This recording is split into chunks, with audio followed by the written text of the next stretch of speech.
And I just started freaking out. If you're not arresting me, get me the out of here. I'm about to freak out, dude. This is the exact moment Fontae Buelow realized his life would change forever. Oh my God, I'm freaking out!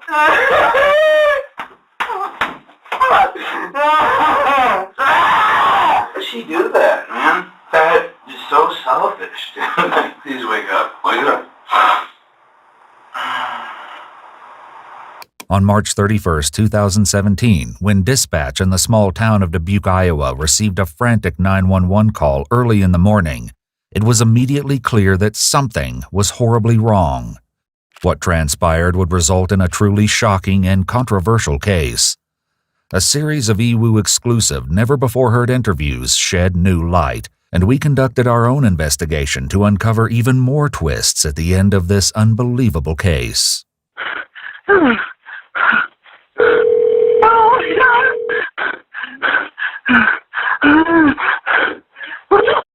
Answer the phone! 911! Answer the phone! Hey! I need a cab!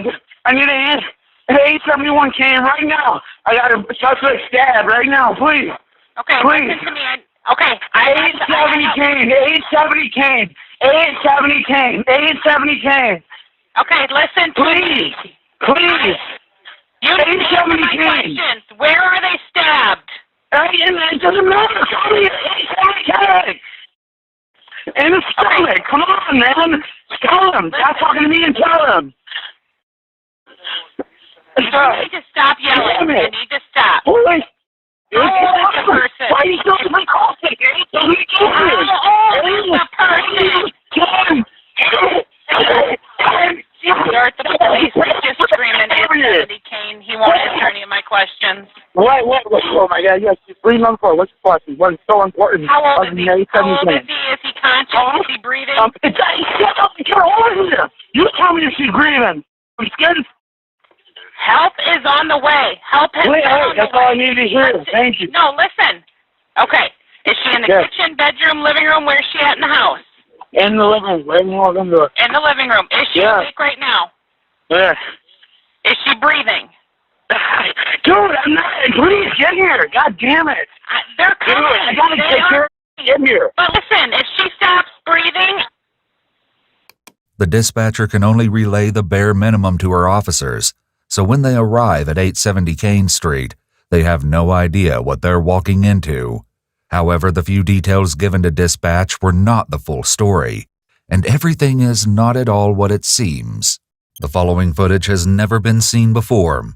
It's been analyzed by a licensed professional counselor, a licensed clinical psychologist, a civil rights attorney, a former detective, a licensed polygraph examiner, and a former hostage negotiation commander and instructor, and a certified crime scene investigator, certified instructor for the State of Florida Commission on Criminal Justice Standards and Training, and a graduate in crime scene investigations for violent crimes. My radio's not on. Police department! 104 guy that wants to check down. Police department, everybody in here! Watch the basement. Watch the basement. When officers approach the kitchen, they're confronted with a gut-wrenching scene. 21-year-old Samantha Link was sprawled across her kitchen floor, unresponsive. And as they kneel beside Sam, they can't immediately find the source of her bleeding, and they can't find a pulse. 104 already code 1, unresponsive female. I got enough in here. I'm starting CPR.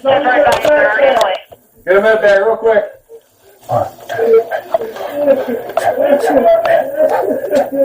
When CPR doesn't revive her, an officer sprints to his cruiser to retrieve his AED machine, which can deliver life-saving electric shocks to restart Sam's heart. Okay, calm. Call for help. Attention, these are pads to patients for assessment. Occupation, analyze. So we don't cut through the... Shock his body. Shock his body. Okay, hold on. Don't touch patient. Press flashing shock button. Stand clear. Shock delivered. While officers and other first responders swarm the kitchen, Sam's 25-year-old boyfriend, Fontae Buelow, who made the chaotic 911 call, is just outside and in the throes of a full-on meltdown. We spoke to Fontae ourselves in an EWU exclusive interview that you will hear later. Man, come on, man.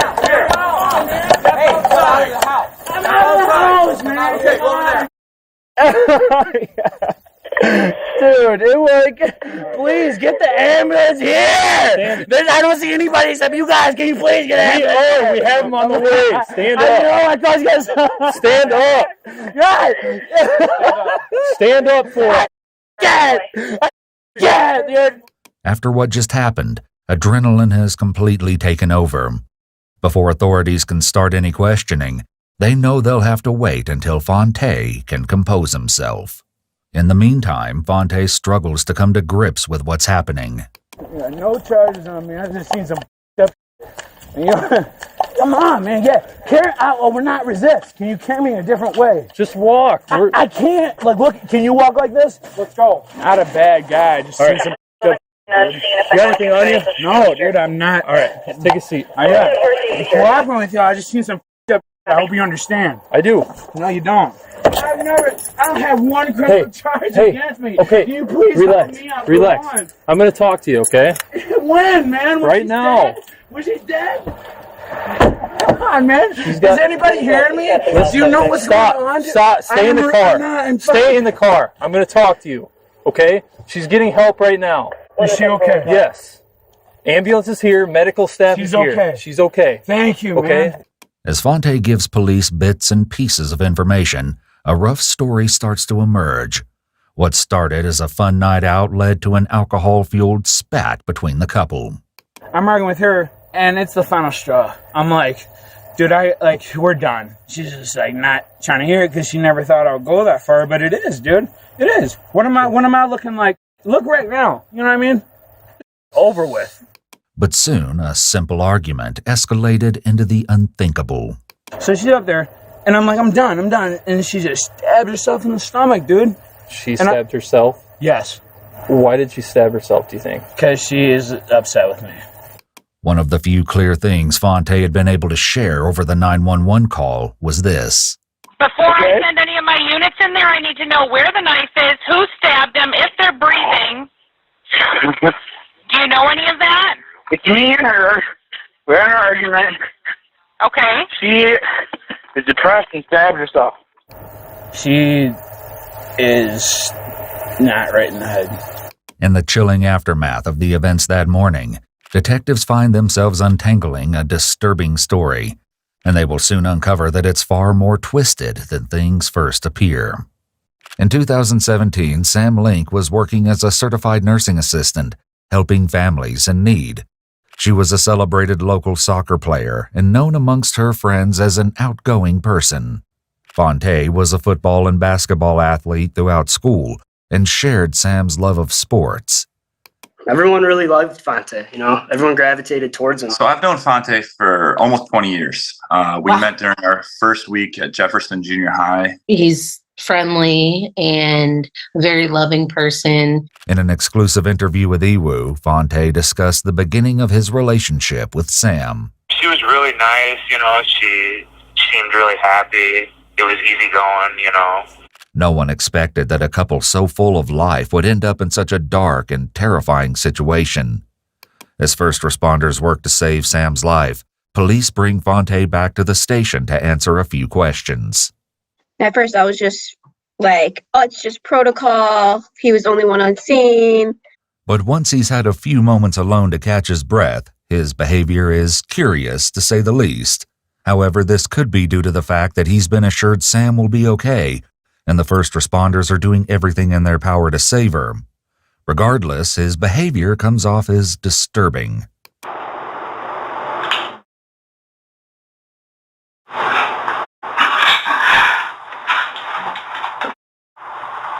And I got blood on my shirt. Oh my God. Fontae was read his Miranda rights while in the back of the police vehicle, and again before the questioning started. Though he wasn't under arrest, it's important to remember that when police ask you to answer questions about an incident, even if you're an innocent bystander, to say that you want to talk to a lawyer before answering. If you ask for a lawyer, all questioning must stop. Officer Wall is tasked with watching Fontae while the detectives get ready to question him about what exactly happened before police arrived on the scene. Fontae launches into his story, eager to share every detail of the previous evening up until these early morning hours. He explains an ongoing agreement that he has with Sam. Twice a week, on Thursdays and Saturdays, he goes out with friends. For reasons that will soon be revealed to police, Fontae prefers flying solo on these nights, leaving Sam back at home. But last night, Sam proposed a different idea. She's like, well, hey, Sam, and, kick it with me. I was like, all right, yeah, I can do that. I was like, well, what are we going to do then? Oh, we go to the Best Western and chill in the hot tub. And I was like, okay, yeah. So we went there, chilling, got a bottle, having a good time. But before long, their plans take a turn when Fontae gets a phone call from his friend, Ricky, who invited them to join him and other friends at the bar. Still dressed in their swimsuits and sweatpants, the two head out to one of Fontae's favorite haunts, a local bar called Easy Street. By all accounts, the outing had a great start. Fontae's sister spoke to us in an interview about that night. I remember seeing them the night before. They had taken pictures and stuff, and they just were having a really good time. But as the night progressed, cameras from Easy Street catch a glimpse of the ups and downs that evening. In between periods of obvious tension and physical distance, Sam and Fontae were seen taking photos together and kissing. While it's not clear what specific incident ignited the series of fights between Fontae and Sam, authorities learned there were two main points of contention: a conversation between Fontae and Sam, and a chat he had with another woman at the bar. And his friend Ricky elaborates in our interview. At the beginning, everything was, for the most part, fun, fine. But as the night kind of continued, Sam had a couple episodes with the girl I was seeing at the time, and then one of her friends. I think it kind of originated just because Sam hadn't ever been introduced to them. And Fontae and I we were just all having, casual conversations, and she got upset about it. According to Madeline, the woman who spoke with Fontae, Sam allegedly started yelling at her, but Fontae stepped in and de-escalated the situation. That goes down, and then it kind of just took off. I went out and had a smoke with her. We come back in, and she goes in the bathroom with the girl and like talking with her for like half hour. I was like, I thought you just hate it. Like, she's ready to kill this girl. And I asked her what happened. Like, I didn't care. I was like, what turned the switch? You know what I mean? She's like, nothing. And she gets all mad and leaves because I was asking her a question. She never wants to talk about nothing. But from the sound of things, this incident may not have been the real problem at all. At some point in the evening, Sam apparently left the bar for a short time, only to come back with her sights set on Fontae. In our exclusive interview with Fontae, he explains what happened. I tried calling her over and over, and she wouldn't pick up. And about 20 minutes later, she came back to the bar, and she just looked like significantly more intoxicated. Like I said, this was like a common thing when we went out. When she returned, Fontae tells police that Sam asked him for the names of his ex-girlfriends. Yeah, the first thing I was like, do you really want to know that question? You know what I mean? Like, I ain't got nothing to hide, but like, you're drunk and you want to get pissed? Did you pull her aside and talk to her, or you were still talking with her? Oh, hell yeah. She was making a scene. I was like, come outside. Yeah. So you went outside and talked to her? Yeah. And she just was not hearing what I was saying. Fontae explains that the friction between them steadily worsened. Eventually, he says Sam grew heated and walked away, disappearing from the bar a second time. And according to Sam's older sister, this wasn't necessarily out of the norm for Sam. She doesn't like confrontation. She doesn't want to argue. She doesn't want to fight. And so instead of fighting with him, she would leave. She wanted to settle down, and he didn't. And so they'd fight about that a lot. I'm like, why are you spazzing over that? And she's like, because I would blah, blah, and all this. And she just, I don't know. She's not like that. Just when she drinks, But where'd she go then? I don't know. But she left and then came back in like 20 minutes. Okay. So, were you texting her when she left? Or? No. In an effort to confirm the events that night, police would soon gather more information from Fontae's cell phone. Information suggesting a slightly different version of events. But for now, he shares more context about his relationship with Sam. She came back again because she's thinking, that's how she thinks, you know, she thinks I'm like doing, she came back trying to see if I was, this is what I think anyways, like, she came back trying to see if I was doing something. You haven't done anything to make her not trust you at all? That, like, nothing? No. The thing in our relationship, I've never cheated on her or any girl, like, I'm not, you know what I mean, like, it's not like we got, like, a, you know, relationship like that. Yeah. You know, I want you to know that. She just has trust issues, you know? Fontae elaborated on his past troubles with Sam. I've been with a jealous woman before, but this was just extraordinary. Like, I mean, anything at all. If someone said my name or anything, she just assumed that there was something going on. Whenever anyone came up to us, like, I was always introduced her as my girlfriend. There was never anything funny about that. But arguing had become more and more common in Sam and Fontae's relationship lately. You know, at the beginning, I was extremely happy for Fontae. I could see the happiness in his face. He would speak on it often. I'd say about a month or so, though, before the incident, he did voice some concern and was thinking about breaking up with Sam. But Fontae wasn't ready to throw in the towel just yet, so he did his best to keep the peace. So she left the first time because she found out that you were about your past relationship. Sure, So yeah, she was mad and she left. Then she came back out of nowhere and came up to the bar, ordered a drink like nothing happened. And then what happened? And then, after that, we started arguing again, and I'm sorry, I'm a little fuzzy here. Either she gave me a ride, or I'm pretty sure she gave me a ride. Either that, or I got a ride with one of my buddies, and they dropped me off. I really, like... You don't remember if you got a ride from her, or you got a I can't remember. I will tell you it was either from her or one of my buddies, like... so it's one of those two. I'm not being shady. Was she already in the house when you got there?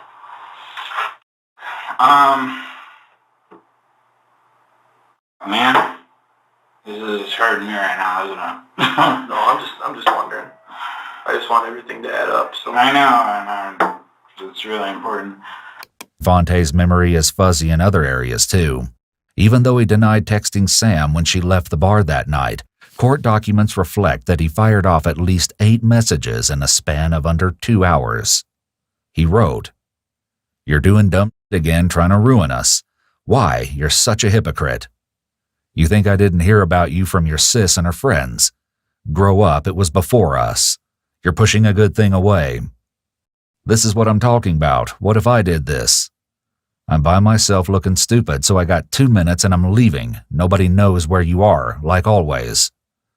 And finally, "Now this girl in my face talking how she win, 'cause when she in the bathroom with her, you made me look like a fool." Sam never responds to Fontae's messages, but the two eventually reconnect. Around 2 a.m., the bar shuts its doors for the night, forcing the couple to head back home. And it's here that their quarreling reaches fever pitch, allegedly over Fontae's past relationships. And we were arguing, like, screaming. I've never, like, screamed at somebody like this since I was playing ball. You know what I mean? I'm gone. You know So why are you upset? Huh? 'Cause she's spazzing over nothing that matters. She's just not letting it go, I'm drinking. That don't help. She's drinking. That's why she's even bringing us up, I'm just like, you gotta go. You gotta go. And she's like, I'm not going. I'm just like, no, you need to go right now. And she just starts getting in my face, starts pushing me. I'm like, I never put, like, hands, like, I can restrain a chick. Like, you swing on me, if it's a girl, I could easily catch your hand and your right hand, and what are you really gonna do? Did she fall or Yes. fell on the ground? Yes.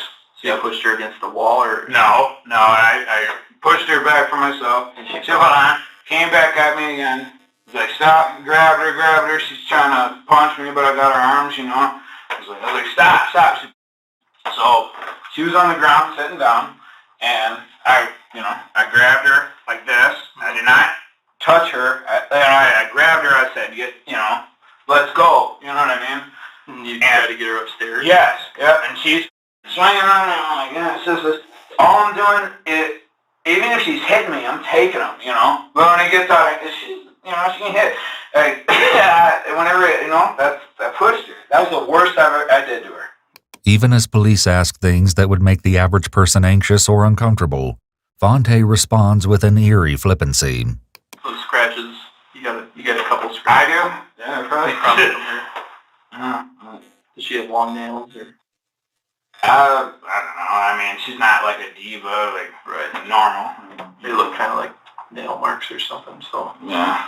In addition to the scratches police observed on his face, police find similar marks on Fontae's chest and both sides of his neck. So, you brought her upstairs? Yeah, we're fighting, we're going upstairs. She goes upstairs. I'm like, this is the last straw. I'm like, get out, I'm screaming. I'm like, we're done. She goes over. She's about from me to that corner away. And there's that little, like knife thing, With a bunch of knives? Yeah. She pulls it out. And I'm like, okay, there's a stairs right here. I'm standing on the stairs between the kitchen right here, and I got my other foot on the downstairs. She is over here. She grabs a knife after we're in like the most heated of the argument. She grabs a knife. So I'm thinking, she's coming at me. So I'm on this, got my foot on the kitchen and my back foot on the door. I grab the door for it, thinking she's gonna, come at me. I'm kind of coming, and she just, and I just started freaking out. Okay. That's the most mad I've ever been at anybody in my whole life. But even though she did that, it was really scary. She didn't make any attempt to come at you? No. She didn't? Nope, not with a knife. Okay. In the midst of Fontae's reenactment, the officer also throws in a subtle question about Sam and the knife, one that may be designed to prevent any future claims of self-defense, should Fontae be intentionally deceiving them. And I just lost it, didn't So that's where all the blood came from, is you trying to... I don't know. I can't tell you that for sure. I would assume so. I did not, Right. When that happened... But you went over there and tried to help her, is what I'm saying? She stabbed herself, and I was like, what the... And I was like, what the... I went up, and I didn't even touch her, I don't think. As Fontae retells the story to different officers and detectives, slight differences emerge. He will later claim that he checked for Sam's pulse, but couldn't feel it. She is okay, though? Yeah, as far as I know, like I said, I didn't really see her. I didn't really... Who told you that she was okay? One of the officers told us that she was okay. And the EMS that was transporting her, also said that she was doing fine. I just want to know she made it. That's it. I don't care about anything else. Yeah. Is she breathing? Shut up! You're over here! You tell me if she's breathing! It's fine. I let that love of my conscience, Yeah. So, if she's fine, not necessarily saying I feel better, but I do. Despite seeming confident here, Fontae had some concerns when he first stepped in the interrogation room. I'm cool, right? Like, do I need to protect myself? What do you mean? Like, I'm not doing it, I'm cool, right? There's no, no, not tricks. No.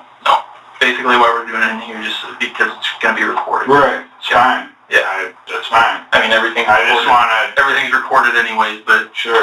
I just want to protect myself. Yeah, no. Fontae seems to sense that he may be in trouble if he keeps talking, but he stops short of asking for a lawyer. Officer Wall steps out, and two detectives arrive to finally begin their interview with Fontae. I don't feel that I'm in the wrong. I would have never forgave myself if she would have died there, and that wasn't my fault. I care about the girl, but she has issues, and we can't be together. She's very good, just when she drinks, it's not good. She's a really good person. I don't want you guys to get the wrong foot on her. I'm not, I want nothing to do. I don't want contact, nothing like that. That's crazy to me. As the detective asks more pointed questions, Fontae stresses multiple times that he has no interest in seeing or speaking with Sam ever again.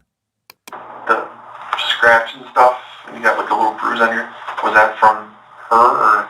Had to been. I don't want, like I said, I don't want to press any charges. I don't want nothing to do with the girl. That's all I want to know. She's fine. Finally, the officer that I talked to was super cool. Told me she was alright. That's all I wanted to know. If it wasn't already done, it's that, do you need somebody to stab themselves in the stomach for you to say, go? I guess I do. Are we done? I'm not. I'm tired, man.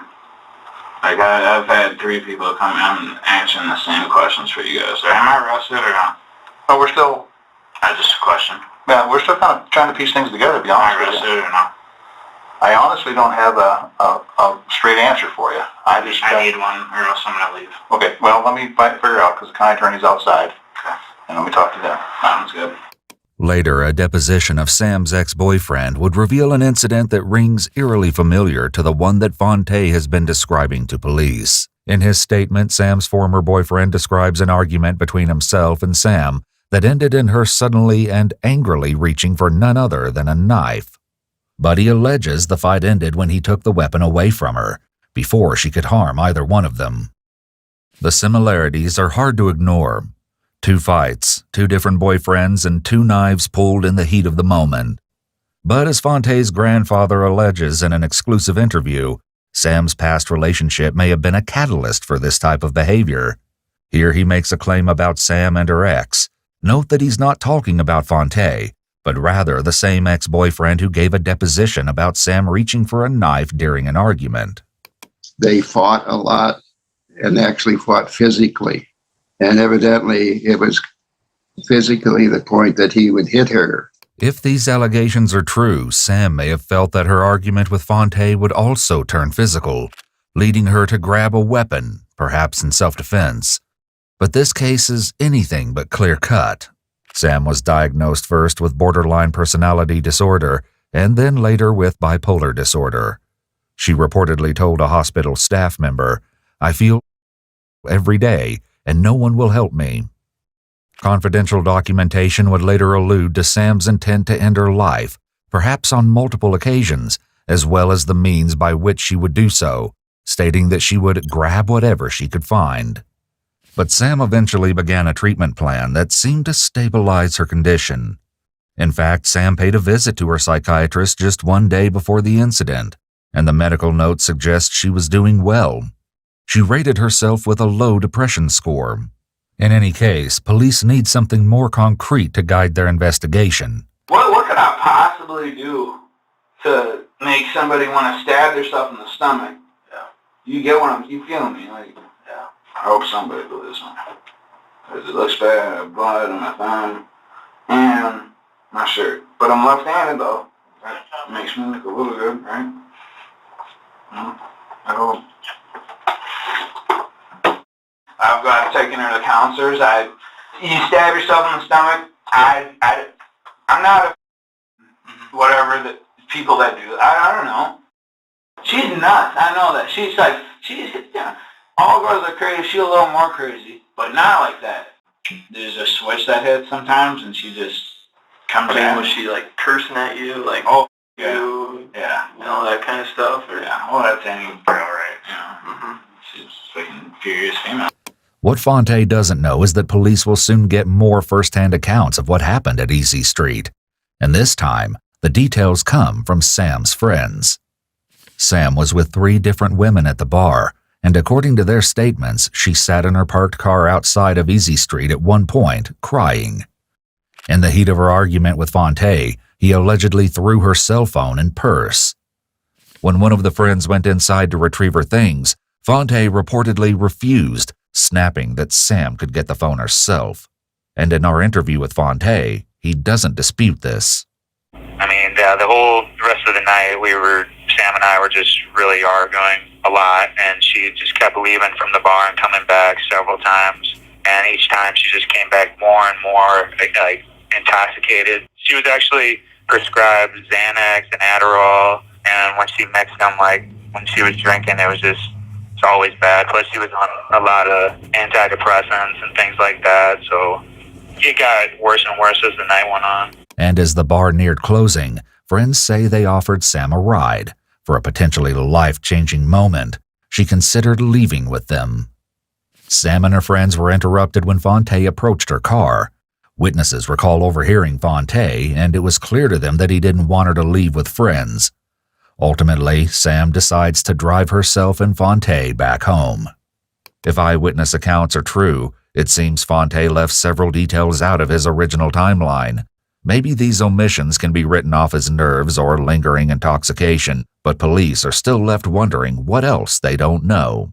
Soon they would get a surprising piece of evidence from Fontae's phone, one that would prove very difficult to refute. The detectives from earlier return once again, this time to reveal the shocking truth they've been keeping from Fontae, flipping everything you think you know about this case on its head. But this is just the first of many twists in this case, as you'll see by the end.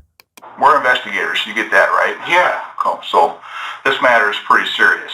I get it. Okay. Bad news is she didn't make it.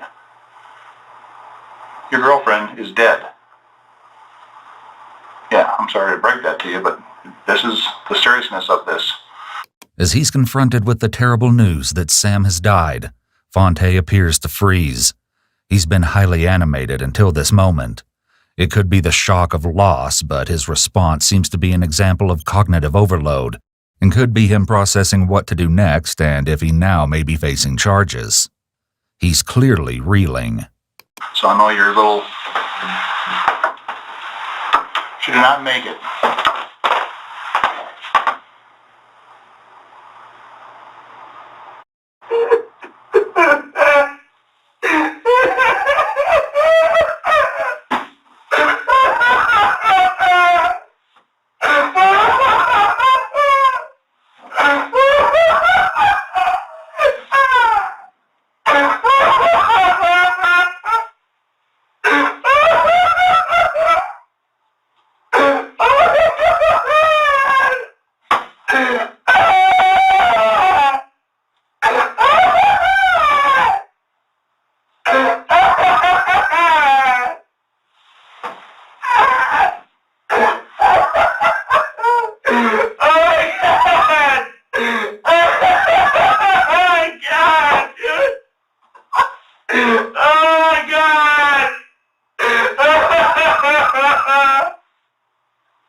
Earlier, Fontae appeared to be relieved when he was told that Sam was doing okay and calmed down considerably. This is significant because typically a guilty person would likely be panicked, knowing that the victim is still alive to tell the true story. However, once he's told she's dead, he lost it again. Alternatively, at the news of Sam's death, he could now be realizing just how serious the consequences could be. I can't. Take me somewhere, man. This ain't gonna work. We gotta go. Now, I'm not around, dude. Do what you gotta do. Oh, hold on. Just have a seat with me right now. Don't stand up with me, please. I'm gonna grab you some tissues, okay? Well, you just take me somewhere. I'm not chilling in here. Right. Where do you want to go? Where do you want to go? I don't know where I want to go. With this chair, dude. Get me out of here if I don't need to be here. Okay. God damn it! Why don't you people get? Yeah. You need to stay calm with us. Yeah, you need to go through this. Am I here or am I not here? You're here. We're trying to... Can I go? No. And that's what we're trying to do. Slow and deliberate. We got what do I need to do for you people? We're getting search warrants, as I explained. We're going slow and deliberate. This is a serious matter. You need to cooperate with us. I've been cooperating. You have time. Absolutely. You go out there and lied to me and said, we were here. Fine. She said she was fine. Yeah, I know that. He lied. He lied. I don't know what was said. He lied. That officer, that young 25-year-old, the same age as me. He said you're psychic, just like me and you. Looked me dead in the eye and said everything was cool. Made me feel comfortable. She's dead. I need you to turn around, and we have to put some handcuffs on you, okay? Where are we going? Is that fair? Where are we going? You want some fresh air? I'll get you some fresh air so you can... I want to smoke a cigarette. I can't let you smoke. This would be a good time to let Fontae take a break and go out for a cigarette. A cigarette can be an incredibly useful tool to bond in the interrogation room, as allowing someone to take a break is a great way to build rapport, and it's sometimes even referred to as a talking stick, as it helps get information out of people. It would have been a good idea to take this kind of break here because, as you'll soon see, Fontae is about to be out of control, and a smoke break may have helped. Let me go. I do not care. If you're not arresting me, get me the out of here. I'm going to freak out, dude. If you're not arresting me, I'm going to walk out this room right now. You're being detained. You're not going to walk out. Okay. Fontae is told he's now being detained, which is an indication that he's in custody as he's not being allowed to leave. The police likely intentionally withheld telling him this in order to keep him talking. If they'd told him earlier, there's a chance he would not have agreed to talk to them. This is why it's so important to ask for a lawyer before ever speaking to police. However, it is not illegal for the police to withhold explicitly telling Fontae he is being detained until now when he attempts to leave. Search warrant is for your person, your body, so we're doing that. We have to collect some things from you. Your clothing, your vehicle swabs, your phone. Dude, I can't process what you're saying to me right now. Dude, are you going to take me to jail? No. Or what are you going to do, dude? You don't get it. You think I can just sit here right now? I'm about to freak out. I know, but you need to... I've been calling with you guys the whole time. Hey, let me go kill your wife. How you going to feel? You're going to sit here. Yeah, I'm going to be... No, you're not. No, you're not. And don't look at me in the eye like you are. No. I agree with you. No. I'd say that... Let me go. No. Well, then take me somewhere. In our exclusive interview, Fontae discussed his seemingly unusual demeanor during the interrogation and what he says he was going through in these moments. Initially, when I came down to the police station, I was led to believe that Sam was still alive. You know, that officer said man to man, she's getting help right now and she's going to be fine, and he had no knowledge of that at all. I don't know if he just said that so I would calm down or what, but I was pretty lighthearted about it because I'm thinking that she's alive, right? And after I'm done telling the story, they tell me, oh, we have some bad news, your girlfriend didn't make it, and I just went right back to being hysterical, and I was screaming. I was angry that they had lied to me. Yeah, I really just lost control right there. If I had thought that she wasn't alive, I would have continued to be hysterical like I was, and when they tell me that she died, I completely went back to that. I don't not like you guys. You don't get it. You've never had this happen to you. I agree. But don't agree. You're right that we haven't had this happen to us. Oh my God! Get me out of here, please! Talk to them! Get me out of here! I'm freaking out! As first responders exhausted all efforts to save Sam that morning, they were soon faced with a grim reality. Her age is the only thing helping us right now. We're on scene with approximately a female in her 20s, 2 stab wounds to the chest. They're doing CPR right now, but she is asystolic on the monitor. After providing Sam with CPR and AED support for almost 10 minutes, they were still unable to detect a heartbeat. So at 2:32 a.m., first responders called her time of death. We spoke to Sam's older sister, Cassie, and she shared her memories of Sam before this heartbreaking moment. Sam was my younger sister, but she was always bigger, faster, smarter than me. She was something else. She loved animals, dogs and cats especially. She loved caring for other people. And while Sam slipped away, a strange exchange was taking place on the front porch. Fontae was in total hysterics outside the home, and one officer's body camera captured an alarming statement, one that seemed to hint at what may have happened early that morning. Oh my God, Relax, dude. man. No, I Relax. can't relax, dude. She just stabbed herself in the stomach over nothing, dude. I called you guys so long ago, and there's still not an ambulance. There's the other Floor, dude. Hey, yeah, you relax. Don't stab your spouse in the face. Stop. I'll tell you to relax. You stop. What more can you do to me? Physical evidence from the scene suggested Fontae's hair-raising comment may have been more than jumbled words in a moment of distress. However, in our interview, Fontae addresses his seemingly chilling statement to police in front of the house. At the time, I didn't know that police had to come and make sure the scene was safe for, ambulance and first responders. I felt like no one was helping her, and if I was just weak and just didn't have, anything left, They kept telling me to stand up, and I just eventually just exploded. And I just told them, I'll stab your spouse in the face and you try and relax. And I didn't say that because I hurt anyone or did anything. I just had so many different emotions and it just came out like that. Like what I meant was trying to say to them was you have something like this happen to you and you try to stand up and relax. The toxicology report showed that Sam had a blood alcohol level of 0.22, as well as Xanax, Prozac, marijuana, benzodiazepine, and cocaine in her system. Drinking alcohol while taking certain medication can be very dangerous. Xanax and Prozac are nervous system depressants. When combined with alcohol, Xanax can greatly increase the chances of severe impairments, including sedation, blackouts, and even seizures. It also can cause the person to become out of control and display anxiety, depression, mood swings, or aggression. When Xanax is mixed with alcohol, it also takes a lot less alcohol for the person to get intoxicated. Additionally, alcohol interferes with the effectiveness of antidepressant medications. So if Sam was drinking regularly, and especially if she's drinking several drinks at a time, her antidepressants, specifically Prozac, were likely not working the way they should. Mixing Prozac and cocaine can increase the risk of serotonin syndrome, a potentially life-threatening condition characterized by agitation, confusion, rapid heart rate, high blood pressure, and hyperthermia. Combining substances is very dangerous and unpredictable. In the kitchen, a suspicious dent in the dishwasher near Sam's body suggested a struggle took place.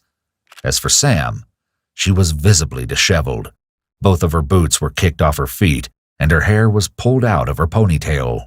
She also sustained multiple injuries, including a large bruise on her forehead, injuries to her scalp, and bruising on her nose and inside of her mouth. 2 long, deep cuts were present on the back of her right hand. According to the medical examiner, these were indicative of self-defense, but this has been the subject of some debate. Sam also had scratch marks on her stomach, several small injuries to her lower body, and a total of 19 abrasions on her left chest. A shocking piece of evidence will soon be revealed that might explain some of these injuries. Whatever happened, it was violent. But Fontae's family isn't convinced he did anything but defend himself. There was some evidence that he had pushed her, but he had to get her off of him because she was biting through her cheek, his cheek. In our conversation with Fontae, he shares more details about what happened in the basement as he and Sam argued. I said, just leave, get out of my house, please, and I was cussing at her, and, calling her names and stuff like that. I'm not proud of, but I was just really frustrated. Not long after that, she stood up like she was going to leave, and she just started punching me in the face. I was screaming at her, and she just keeps trying to punch me, so we're wrestling around, and eventually I get off of her, and I have, her hands bent down. As I'm yelling at her, she, leans up and starts biting my face, and, she ends up getting, her teeth, on my cheek, and it's really sinking in, and I'm trying to pull away, and she's, I'm feeling like she's gonna, take a chunk out of my cheek, so I didn't know what else to do, so I took my thumb, and I started, pressing it against her eyelid. Immediately when I did that, she stopped biting me, and I immediately stopped as well, and I just stood up, and I said, please, leave, I don't want anything to do with you anymore. She just looks at me and just gives me this a weird smile. We get to the top of the stairs. She, instead of going left, like she was about to leave, she goes straight into the kitchen and she grabs the butcher knife and she turns around and faces me. And instead of coming after me, she takes the knife and she stabs herself, which I thought was in her stomach, but it was actually in her like sternum, like chest area. And it looked like she went like halfway in and then more in. And I just completely panicked. But the main aggressor in the argument isn't the only subject of debate. There's also the issue of the knife. The blade that Sam supposedly stabbed herself with was found 10 feet from her body on the living room carpet. In order for the knife to land in the living room, Sam would have to muster the energy to fling the blade into the next room as she bled out. 2 of Sam's 3 stab wounds fully punctured her chest, with the knife plunging into her heart and her right lung. Court documents describe both wounds as independently fatal, both rendering her incapacitated immediately. But this claim begs the question, would it be possible for Sam to puncture her chest fatally at least 2 times? One expert weighing in on Sam's case stated that multiple stab wounds were found in 0% of self-inflicted deaths. However, the study was limited to a review of blade wounds for only a 10-year period, and only in Vermont. The medical examiner also explained that trajectory of the knife was important. In Sam's case, the orientation of the stab wounds were either oblique or vertical, which is rare when self-inflicted, as it forces someone to hold the knife at an awkward angle.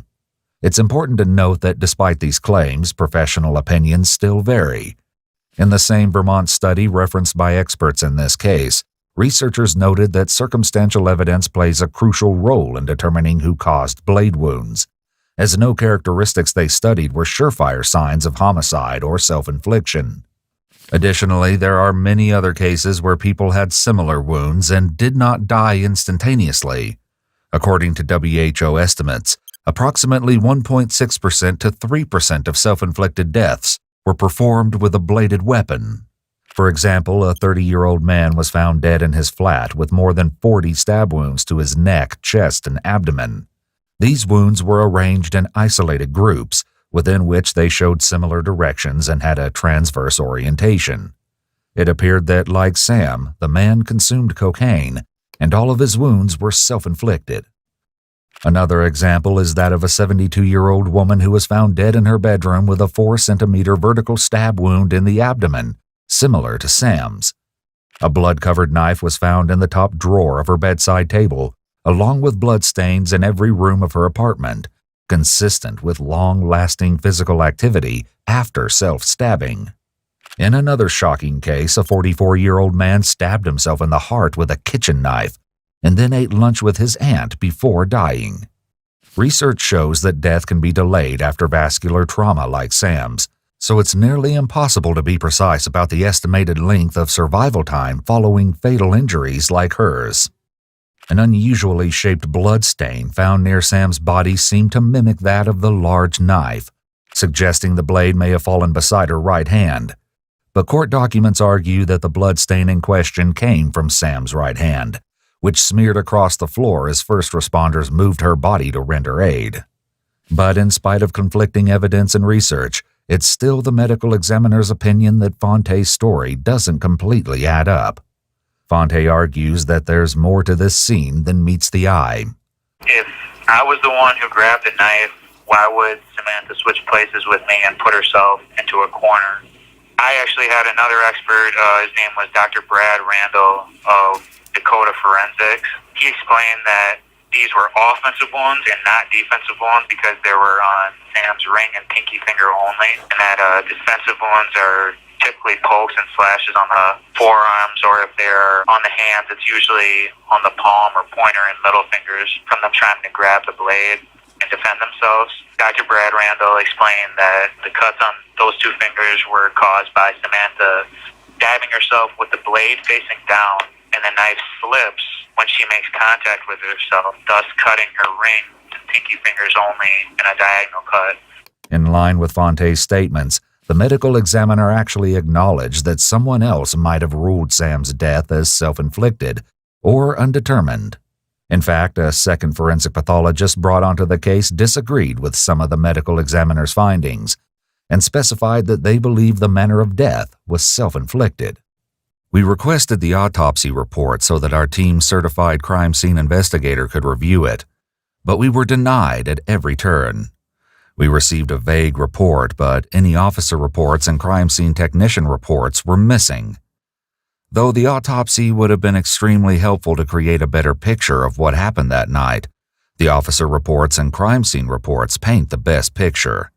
They describe what the investigators did or didn't do at the scene, and these things are especially significant in the case of a suspicious death. They also help to back up facts around an investigation, something that'll become extremely important by the end of this video as we continue the investigation despite being denied access to many reports. And what we uncovered is truly shocking. Understandably, every last detail of the case is under a microscope. According to Fontae, a major area of contention involved his initial conversations with police, where he claimed Sam had been stabbed in the stomach rather than the chest.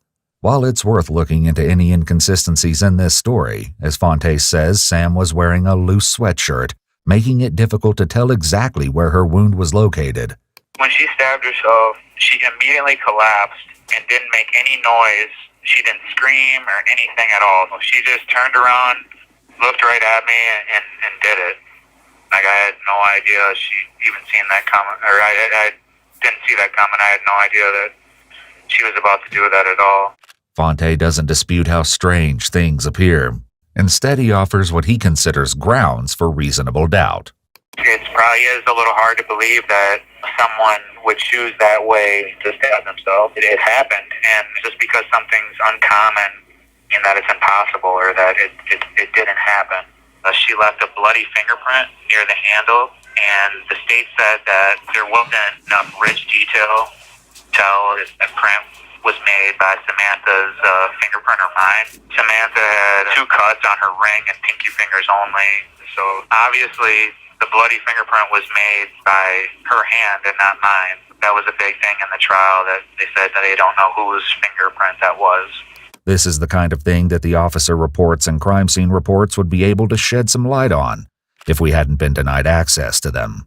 The reports would detail if the investigators used any chemicals to attempt to enhance the print in blood. There's a few common chemicals that can enhance faint traces of blood without destroying DNA, so they have no excuse not to use those. For example, they could have used a chemical called aqueous amido black, a water-based protein dye stain that enhances faint traces of blood, typically used for development of latent or patent prints. This could have helped to determine whose finger the print actually belonged to, something crucial to the case. The police swabbed all the sinks and bathtubs, and they found that I didn't wash my hands or anything like that. There was no gloves found. It's also worth noting what appears to be the same hoodie Fontae was wearing earlier, as seen on CCTV, was found in the house. However, it doesn't appear that it was even collected as evidence or tested for blood residue. If I was the one who stabbed Samantha, I would need to be very, very close to her. But the blood spatter on the floor was very much out of reach and distance from Samantha's body. So if I was in fact the one holding the knife, how would that blood spatter on the floor several feet away be behind me? It would have hit me, and it would have been on my t-shirt. There was no forensic evidence found to show that Fontae ever touched the knife. A blood spatter expert also stated that the small amount of blood on Fontae's t-shirt could have been deposited even if he was standing 10 feet away from Sam. As for the location of the knife, there's no clear answers, only questions.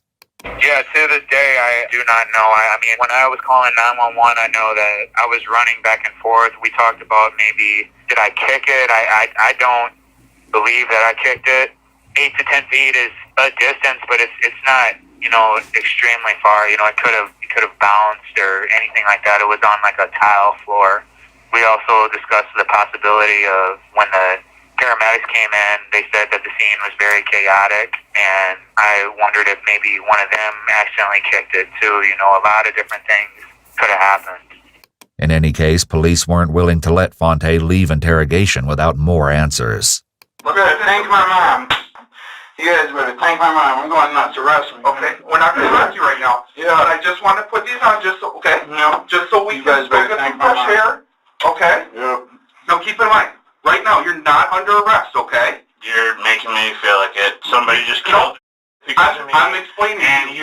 put me in handcuffs. Man, can you let my hands? I promise I won't do nothing. We got it this... I know, I was freaking out. Come on, man, please. You're bigger than me. Why does she do that, man? That is so selfish, dude. They didn't really hit me yet, you know what I mean? No, I'll see you. No, dude.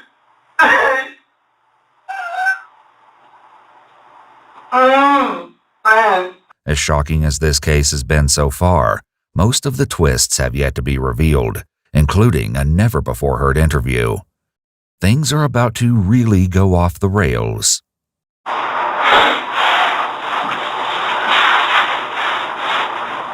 so sorry. I love you so much. I for you, baby. I can't believe.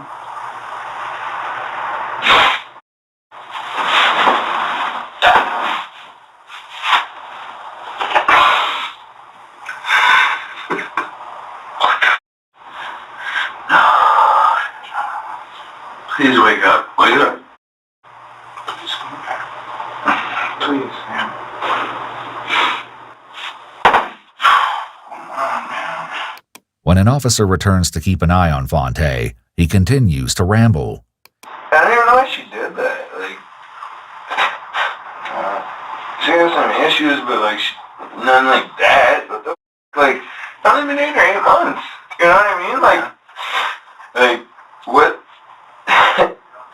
What could I like have possibly done? You know what I mean? I've never. Sure it wasn't you.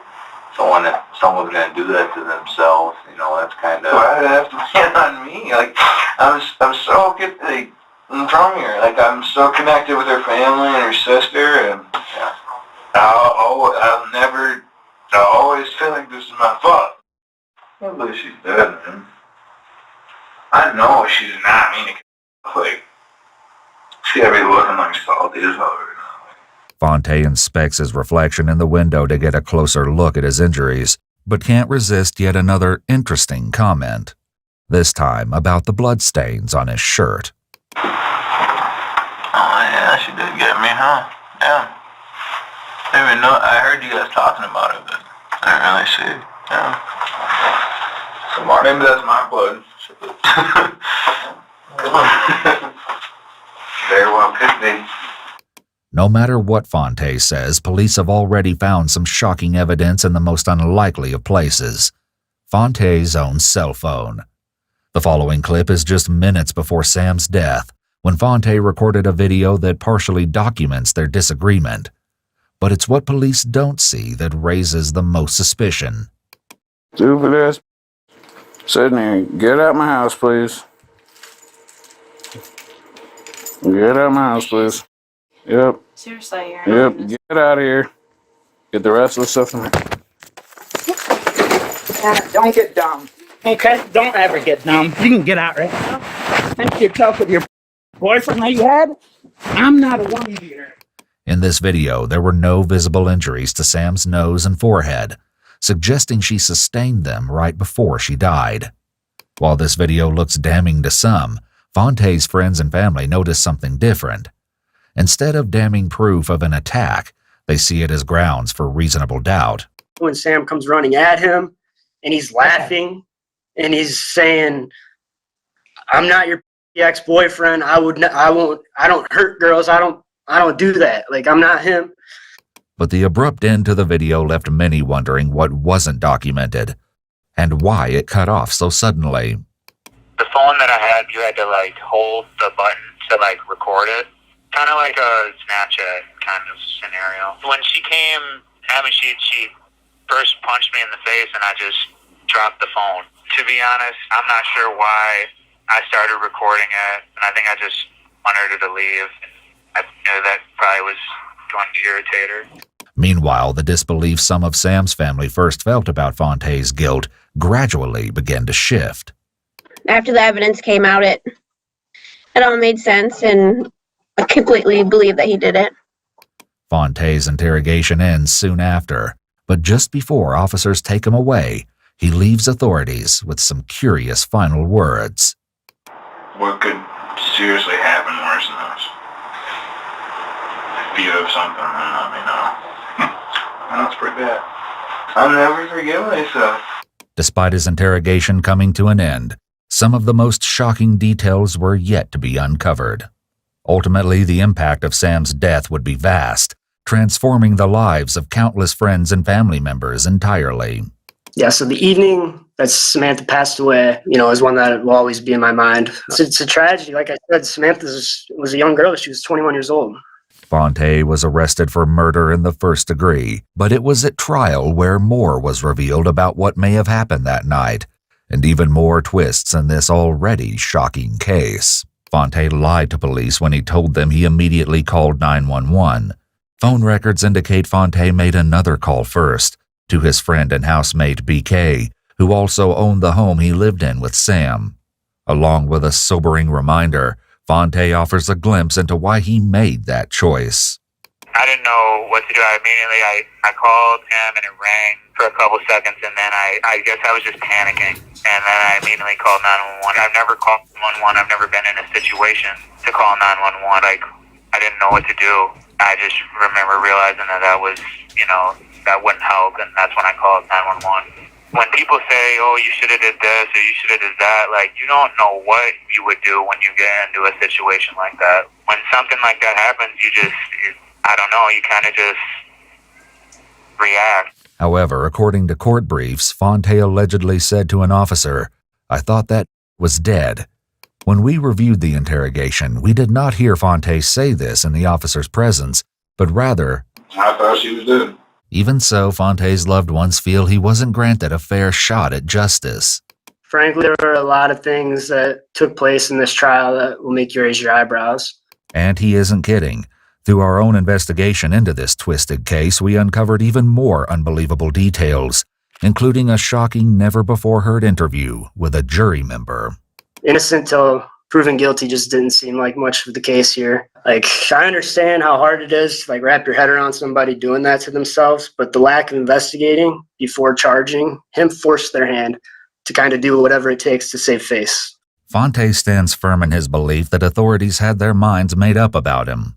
They completely didn't believe me from the very beginning. They immediately assumed that this was a homicide, but they did no investigation whatsoever. We spoke to a verified source deeply involved with the case. They wished to remain anonymous in order to avoid putting their business at risk. Allegedly, when they raised questions about the nature of Sam's wounds, the police followed this person and warned them to back off. They also claimed that the town of Dubuque, Iowa is allegedly corrupt and mob-run. He actually ended up being followed by one of the police officers, and he ended up pulling over and having a conversation with him. According to Fontae, Sam also showed a predisposition toward violent acts, and allegedly had a history that contradicts her older sister's statements about Sam's passive nature. He shares his recollection of an alleged fight between Sam and Cassie. Sam's actually beaten her up multiple times on record. Cassie actually had to lock herself into her own room in her own house, and she busted down the door and beat her up. There's a lot of times where she was confrontational. We asked Cassie about this alleged incident, and she had this to say, quote, "Nothing like that ever happened when Fontae was around.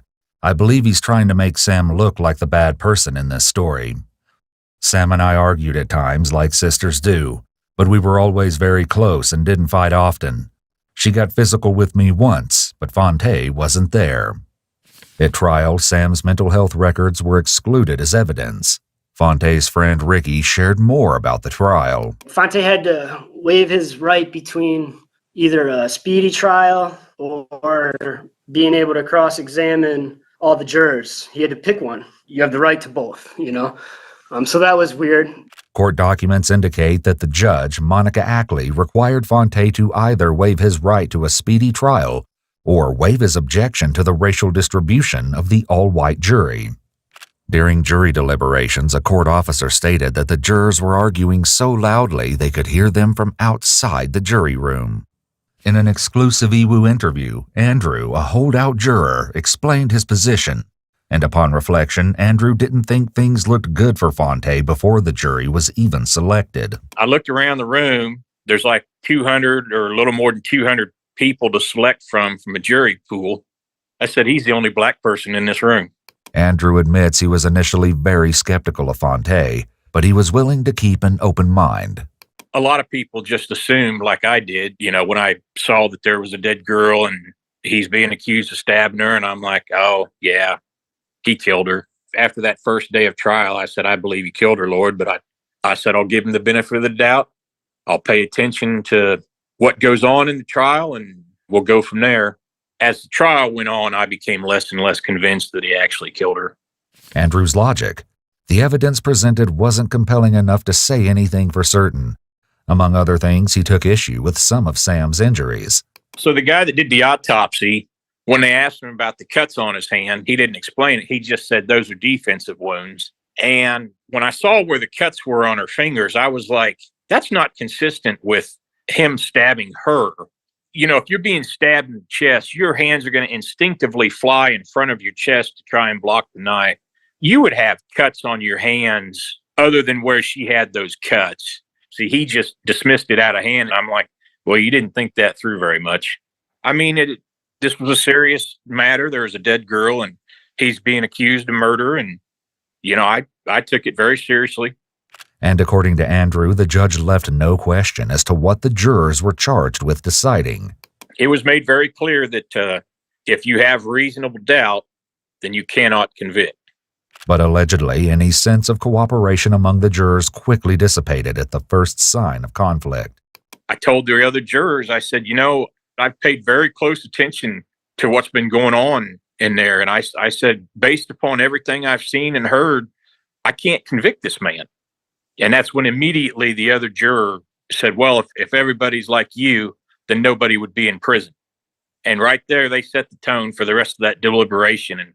And that's when I started to let them know that I just wasn't going to tolerate being disrespected like that, bullied, intimidated, because that's ultimately what they were trying to do to me. But Andrew's experience went far beyond working through differences in opinion.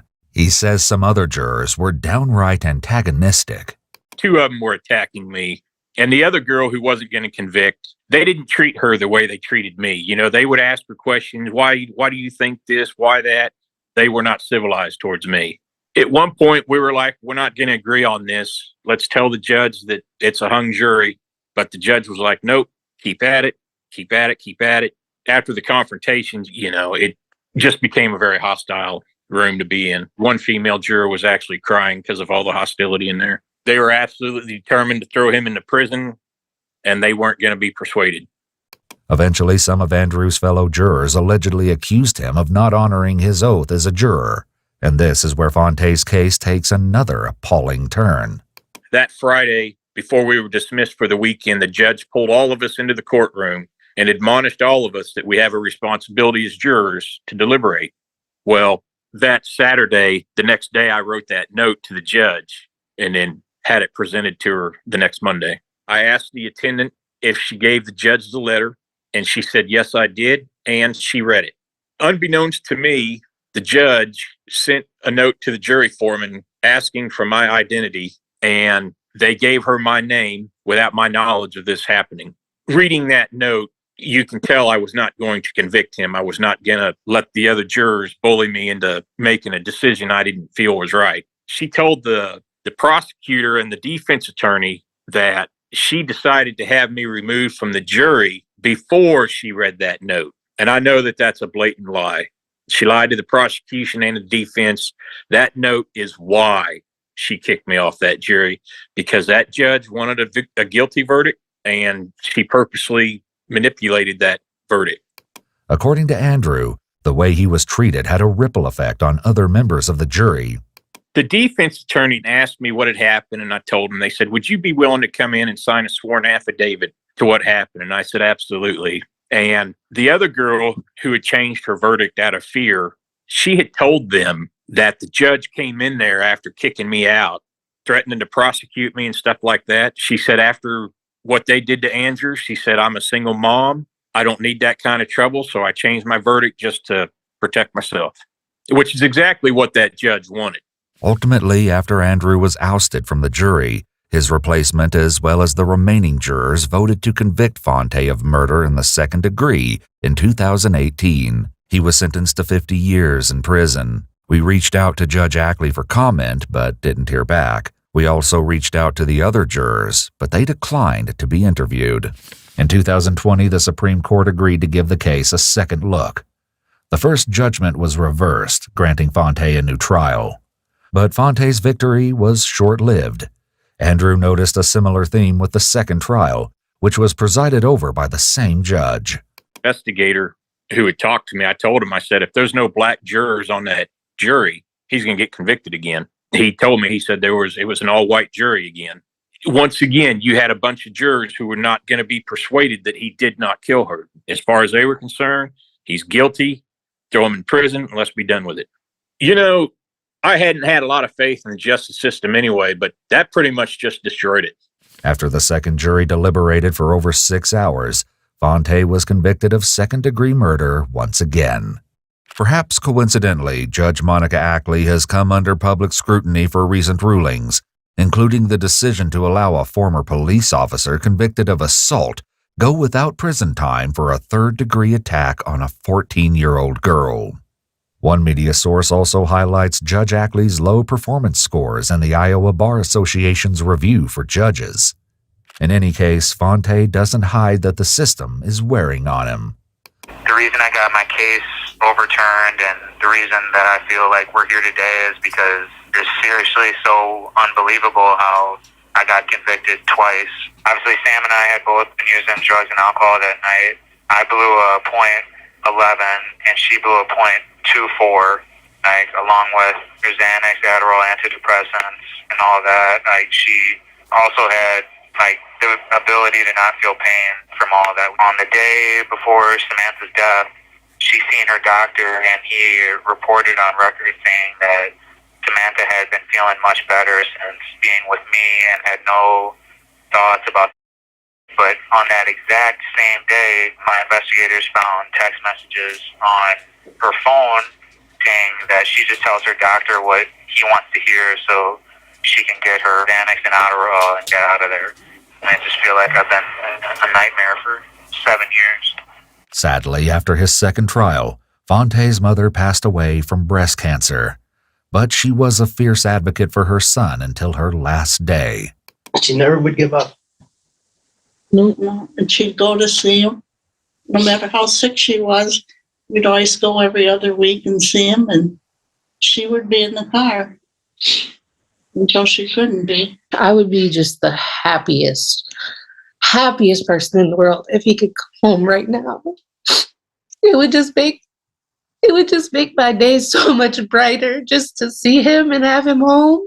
After 2 appeals, Fontae still hasn't given up hope and is working with his legal team for another shot.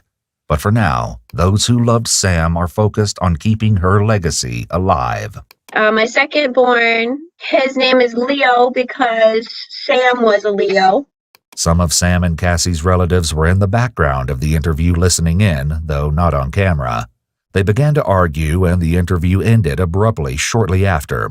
We asked Cassie about this later, and she explained that her family was upset over the fact that Sam's not here to, quote, talk for herself so Fontae gets the benefit of saying whatever to make her look bad.